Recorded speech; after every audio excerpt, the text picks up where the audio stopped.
Why your posture decides your confidence? Because before you say a single word, your body has already delivered your introduction.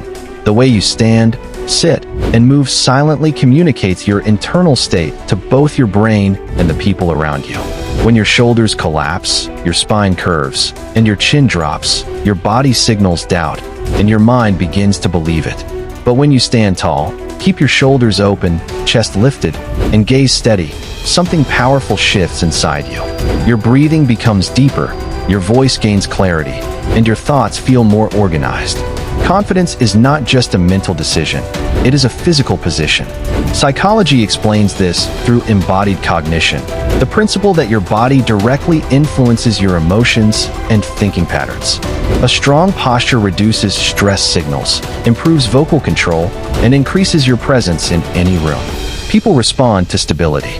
They trust what looks grounded and controlled, and posture creates that silent authority. The most important truth is this: you do not wait to feel confident before adjusting your posture. You adjust your posture to create confidence. When you align your spine, relax your neck, slow your movements, and maintain calm eye contact, you instantly project certainty even if you feel nervous inside.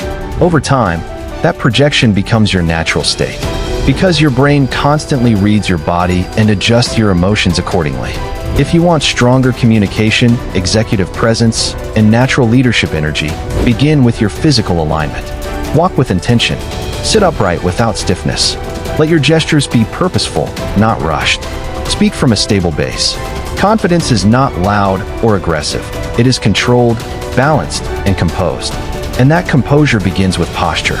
Master your posture, and you will command attention without demanding it, influence without.